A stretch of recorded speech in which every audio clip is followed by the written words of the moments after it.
Hi friends, ఈరోజు మన topic వినాయకుడు జననం ఎలా జరిగింది అనేది మనం ఒకసారి తెలియజేసుకున్నాం. సో పూర్వం గజాసురుడు అనే ఒక రాక్షసుడు ఆ పాలిత ప్రాంత ప్రజల్ని, అంటే తన రాజ్యంలో ఉన్న ప్రజలందరినీ పీడించుకుంటూ ఇబ్బంది పెడుతూ ఉండేవాడు అనమాట. సో మనకు తెలిసిందే, సో రాక్షసుని చంపడానికి కోసం దేవతలు ఎప్పుడు పుడుతూనే వస్తుంటారు. సో ఇక్కడ ఏంటంటే గజాసురుడు అనేవాడు గొప్ప శివభక్తుడు. అంటే మీకు అనిపించచ్చు రావణాసురుడు కూడా శివభక్తుడే అని చెప్పేసి ఈ రాక్షసుడు కాలేదు. సో ಅದಕ್ಕೆ లాజిక్ అనేది ఎత్తుకమండి. సో లాజిక్ ఎత్తుకుని మీకు అలానే ఉంటుంది. సో కమింగ్ టు పాయింట్ వచ్చేసరికి పెద్ద అతను గజాసురుడు అనే నేమ్ ఎందుకు వచ్చిందంటే, పూర్వం వాళ్ళ యొక్క పుట్టుక, వాళ్ళ యొక్క తిథి, వాళ్ళ యొక్క నక్షత్రం, వాళ్ళ యొక్క ఆకారాన్ని బట్టి వాళ్ళకి నేమ్స్ అనేది ఇవ్వడం జరిగేది అనమాట. విషయం మనకి పూర్వం మన కథలు చూస్తే మనకు తెలుస్తూ ఉంటుంది. సో ఇతనికి ఏంటంటే ఉన్న స్పెషల్, తను ఎప్పుడు కావాలనుకుంటే తన హెడ్ అంటే వినాయకుడు ఏనుగులాగా మార్చుకోగలరు అనమాట. సో అందువల్ల ఇతనికి గజాసురుడు, గజం అంటే ఏనుగు, సో అది అసురుడు కాబట్టి గజాసురుడు అనే పేరు అనేది వచ్చిందనమాట. సో కమింగ్ టు పాయింట్, ఇతను వచ్చి ఒక రోజు బాగా తపస్సు చేస్తాడు కొన్ని ఏళ్ల పాటు. సో మనకు తెలిసిన విషయమే, బోలా శంకరుడు వెంటనే కరుణిస్తాడు. సో అతను ఏదడిగినా సరే ఇచ్చేస్తాడు అన్నమాట. ఆ విషయం మనకి చాలా స్టోరీలు ఉన్నాయి.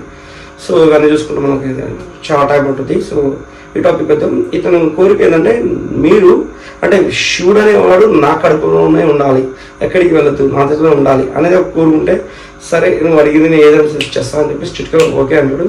సో గజాసురుడు కడుపులో శివయ్య ఉండిపోతుంది అనమాట. అక్కడ కైలాసంలో అమ్మ పార్వతమ్మ వెయిట్ చేస్తూ ఉంటుంది, ఏడి శివుడు ఏడిపోయాడు.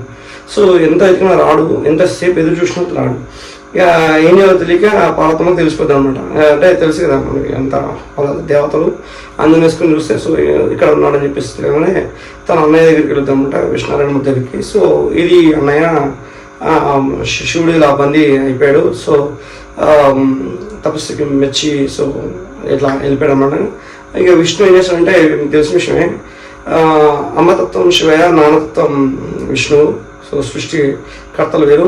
సో ఏంటంటే ఏదైనా లేదనుకుంటే ఇచ్చే అమ్మతత్వం అనేది మన శివయ్యకి అయితే, ఏది ఎప్పుడు ఇవ్వాలో, ఎంతవరకు ఇవ్వాలో, అసలు ఎందుకు ఇవ్వాలో అనేది నాన్నతత్వం. అంటే terms and conditions applied by Vishnu, మన అందరికీ తెలిసిన విషయమే. సో వెంటనే కమింగ్ టు పాయింట్ వెళ్దాంపా అని చెప్పేసి, ఎలా అయితే అంటే యుద్ధం చేయవచ్చు, మీకు అనిపించచ్చు చిటికలో పోయి కదా అసలు గజాసురుడి మీద విష్ణు చక్రాన్ని వదిలేస్తే కథం లేపస్తుంది, శివయ్య బయటకు వచ్చేస్తాడు అని మీరు అనుకోవచ్చు. బట్ ఇక్కడ ఏంటంటే ఏదైనా సరే ధర్మం దేవుళ్ళు ఎప్పుడు ధర్మాన్ని కట్టుబడి ఉంటారు. సో వాళ్ళ టైం వచ్చేంత వరకు, ఆ టైం తెచ్చేంత వరకైనా సరే వీళ్ళు పాటుపడతారు. సో ముందు వెనక ఆలోచించి వెళ్తారు. ఇక్కడ ఏంటి, ఇతను వరం అడిగాడు అంతే, శివయ్యని బంధించలేదు, వాడు బంధించగలరు ఆయన్ని, సర్వం ఆయన. సో ఇదనమాట, ఆయన తపస్సుకి మెచ్చి అంటే భక్తికి లోపడి తన కడుపులో ఉన్నాడు కాబట్టి ఆయనని మెప్పించి, అంటే భక్తుని మెప్పించి, ఆ గజాసురుని మెప్పించి మనం శివుని బయటకు తీసుకోవాలి, ఇది ధర్మం అని చెప్పేసి విష్ణు, బ్రహ్మ వీళ్ళంతా వెళ్తారనమాట. ఇది అక్కడ ఒక జాతర జరుగుతుంటుంది. సో మనకు తెలిసిన విషయం ఫంక్షన్ జరుగుతుంది. అంటే వీళ్ళకి వచ్చిన ప్రతిభని ఆ రాజు ముందు చూపించి ఆయన మెప్పించి ఆయన దగ్గర నుంచి ఏదో కాస్త వర్షం ఏదో తీసుకోవడం. సో అలాగే ఇలా వీళ్ళు కూడా మన దేవతల ఎవరైతే విష్ణు, బ్రహ్మ వీళ్ళంతా మారు వేషం కట్టేసి ఒక గంగ తీసుకుని వెళ్తారు. గంగని తెచ్చేసరికి మన శివుడు నందీశ్వరుడు అనమాట. సో అక్కడికి వెళ్ళి అక్కడ నాట్యం చేస్తారు. అది మామూలుగా ఉండదు. గజాసురుడు ఫ్లాట్ అయిపోతారు అనమాట. మీకు ఏం కావాలనుకోవాలంటే, నేను అడిగేది మీరు ఇవ్వాలి, మాట తప్పొద్దని చెప్పేసి విష్ణు అడుగుతారు అనమాట. ఇది మారు రూపంలో ఉన్న విష్ణు అడుగుతాను. సో అదేంటి, నేను ఏదైనా ఇస్తాను, సో నేను రాజుని, నా దగ్గర ఎవ్రీథింగ్ ఈజ్ ఉంటే నువ్వు ఏదైనా అడుగు ఇచ్చేస్తాను అని చెప్పేసి గజాసురుడు అని మాట ఇస్తాడనమాట. అప్పుడు విష్ణు చెప్తాడనమాట, సో నీ కడుపులో ఉన్న శివయ్యని బయటకి ఇచ్చేసి తీసేసి అనగానే అప్పుడు ఆశ్చర్యపోతాడు. విష్ణువుకి పార్వతమ్మకి తప్ప ఇంక విషయం ఎవరికి తెలియదు. ఎందుకంటే వాళ్ళు విష్ణు అనే సృష్టికర్త, పార్వతమ్మ అనేది శివయ్య సగభావం. సో వీళ్ళకే తెలుసు, ఇతనికి ఎలా తెలుసు అని చెప్పేసి అప్పుడు స్వామి మీరు ఎవరని చెప్పేసి అప్పుడు ప్రాధాయపడంగానే చెప్తాడు, నేనే విష్ణుని. సో అతను లాయకారుడు, మన నీ కడుపులో ఉంటారు, ఇట్లా నన్ను ఇచ్చే అని చెప్తే కడుపులో నుంచి బయట తీసి చచ్చిపోతాను. మరి ఎట్లా అంటే ఆయన ఇస్తాను, ఎందుకు మాట చేయబట్టి. చూడండి, రాక్షసుడు అయినా సరే తన మాట కట్టుబడి తన ప్రాణం పోతున్నా సరే ఇచ్చాడు. కానీ వరం ఊరుకోన్నాడు ఎవరు, విష్ణు, ఎందుకంటే ప్రాణత్యాగం చేస్తున్నాడు శివకి కోసం. అందుకని చెప్పేసి వెంటనే ఏమని అంటాడంటే, నా ముఖం ఏదైతుందో అంటే గజాసురుడు అనేది మన ఏం తల ఉంటుంది కాబట్టి, సో తల అనేది లోకాన్ని అంటే విష్ణు మన శివయ్య దగ్గరలోనే ఉండాలి, కైలాసంలో ఉండాలి, నిత్యం పూజలు అందుకోవాలి అని వరం. ఇది ఇక్కడ బాగా నుండి శివయ్య దగ్గర ఉండాలి, పూజలు అందుకోవాలి. సో అది ఇది వచ్చేసింది. నెక్స్ట్ అక్కడి నుంచి మన పర్వతం దగ్గరికి బయలుదేరుతారన్నమాట. ఎవరు వీళ్ళంతా అంటే ఎవరింటికి వాళ్ళు వెళ్ళిపోతారు కాబట్టి శివయ్య ఆడికి వస్తుంటాడు. ఈలోగా అక్కడ ఏం జరుగుతుందంటే నందీశ్వరుడు శివయ్యతో ఉన్నాడు. సో అక్కడ ఎవరు లేరు. శృంగి భృంగి కూడా మనతో మన ఈశ్వరుడితోనే ఉంటారు. అంటే శృంగి భృంగి వీళ్ళు ద్వారపాలకులు అనమాట. మీరు ఎక్కడైనా సరే శివాలయానికి వెళ్ళినప్పుడు ఇద్దరు ఉంటారు, శృంగి భృంగి వాళ్ళు. నెక్స్ట్ విష్ణు దగ్గర కూడా ఉంటారు జయపాలకులు ఉంటారన్నమాట. అంటే వాళ్ళు జయ విజయ. సో ఈ స్టోరీస్ అంతా మనం తర్వాత చెప్పుకున్నాం. కమింగ్ టు పాయింట్, ఇక్కడికి వచ్చేసరికి ఏంటంటే వీళ్ళు కూడా శృంగి భృంగి మన నందీశ్వరుడు శివయ్య వీళ్ళంతా కలిపి వస్తుంటే అక్కడ పార్వతమ్మ ఈలోగా అంటే ఇక్కడ ఈ స్టోరీ దగ్గర అక్కడ ఏం జరుగుతుంది, పార్వతమ్మ శివయ్య వస్తున్నాడని చెప్పేసి తెలుసు. అంటే విష్ణు చెప్పాక A to Z పాసిబుల్ మా అన్నయ్య తీసుకొస్తున్నా తెలుసు. అంటే ఫ్రెష్ అప్ అవడానికి వెళ్తూ ఒక బాలుని అంటే మెనుగు అదే మట్టితో చేసి వినాయకుడికి కొన్ని శక్తులు వచ్చి బాబు ఇక్కడ ఉండు, సో ఎవరు అనేకుండా చూసుకోరు.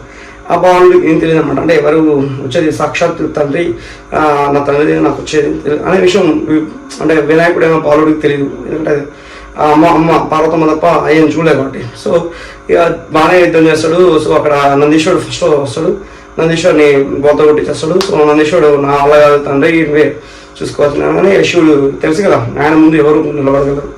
సో త్రిశూలం వేస్తాడు, గతం కంఠం లేచిపోతాం అనమాట. సో తలా ముండం వేరైపోతే వెంటనే అమ్మ పార్వతి వచ్చి అమ్మ తండ్రి నా చచ్చిపోయిన సాక్షాత్ నా కొడుకునయ్యా, నేను ఇలా చేశాను, మన బాబుని మనం చంపేసుకున్నాం, సో ఇది నా బాబు నాకు కావాల్సింది అని చెప్పేసి ఏడుస్తుంది. సో ఇప్పుడు మీకు తెలిసిన విషయమే, ఇంకా అప్పుడు ఏం చేయాలో అర్థం కాదు శివకి. సో ఏం చేయాలి అంటే ఆ హెడ్ తలకి అదికేయడం పెద్ద విషయం కాదు శివకి. బట్ ఏంటంటే ఇప్పుడు విష్ణు అక్కడ ఒక మాట ఇచ్చాడు ఎవరికి, మన గజాసురుడికి, నీ తలకాయ శివయ్య దగ్గరే ఉంటుంది, సో అది ఎప్పుడు నిత్యం పూజలు అందుకుంటుంది అని చెప్పి. సో ఇది ఒక ఛాన్స్. అందువల్ల ఏం చేశాడంటే శివయ్య వెంటనే వెళ్ళి మీరు ఎక్కడైతే ఏ జంతువు అయితే ఉత్తర దిక్కుగా ముఖం పెట్టి పడుకుంటారో అంటే ఉత్తర దిక్కు ఎందుకు పెట్టాడంటే ఉత్తర దిక్కు ఏ జీవి కూడా తల పెట్టి పడుకోదంట. సో అందువల్ల ఏదో ఒక జీవి పెట్టుకుంటే దాన్ని తీసుకొని వచ్చు. ఎందుకంటే ఏదో ఒక దిక్కు కొన్ని 100 లక్షల జీవులు చచ్చిపోతాయి, అన్ని తరగాలు తెచ్చి మనకు యూజ్ లేదు కాబట్టి ఒకటే దిక్కు చెప్పాడు, అది ఉత్తర దిక్కు. సో వీళ్ళంతా వెళ్ళి ఎవరైతే మన శివ ఉంటారు కదా వాళ్ళంతా తీసుకుని చూడగానే అక్కడ ఏనుగు పడుకుని ఉంటుంది. సో దానికి తలని కట్ చేసి తీసుకొచ్చేస్తారు అనమాట. అప్పుడు వెంటనే పార్వతమ్మ అడుగుతారమ్మా మరి ఉన్నది ఇగో ఇది ఏనుగు తల ఒకటే ఉంది, నీకు నీ బాబుకి అతికించడానికి పాసిబుల్ ఇది ఒకటే చూడంటే ఇక్కడ బాగా ఆలోచించండి. తల్లి ఈ బిడ్డ ఎలా ఉన్నా సరే అంటే ఫిజికలీ మెంటల్లీ ఎలా ఉన్నా సరే గుండె హత్తుకొని నా కొడుకు అని దగ్గర తీసుకుని నా బిడ్డ అని ముద్దాడే తత్వం ఒకే ఒక తల్లికి ఉంటుంది. సో అది మనం ఎప్పుడైనా భూలోకంలో ఓన్లీ మనుషులే కాదు ప్రతి జీవిలోకి వస్తాం అది. సో అది అమ్మ అంటే. అందుకే వెంటనే ఆ తల్లి నాకు నా బాబు ఎలా ఉన్నా పర్లేదు, మా వినాయకుడు ఫేస్ ఉన్నా సరే పర్లేదు, నేను ముద్దాడుకోను, నా కొడుకు బతికి నాతో ఉంటే చాలా అని చెప్పేసి యాక్సెప్ట్ చేస్తుంది. సో వెంటనే వినాయకుడు జన్మం అనేది ఇది జరుగుతుంది అనమాట. జై బోలో గణేష్ మహారాజ్కి ఇచ్చాయి. ఈ విషయాన్ని మీరు చాలా సార్లు తెలుసుకుండొచ్చు. ఫస్ట్ టైం తెలుసుకున్న ఎవరు ఉంటే కామెంట్ చేయండి, ఆల్రెడీ తెలుసుకున్న ఉంటే లైక్ చేయండి. నా ఎక్స్ప్లెనేషన్ కనుక మీకు నచ్చి ఉంటే లైక్ చేయండి, షేర్ చేయండి, సబ్స్క్రైబ్ చేయండి. మరిన్ని వీడియో కోసం మా ఛానల్ గంట ప్లీజ్. Thanks for watching. జై హింద్. జై బోలో గణేష్ మహారాజ్. జై.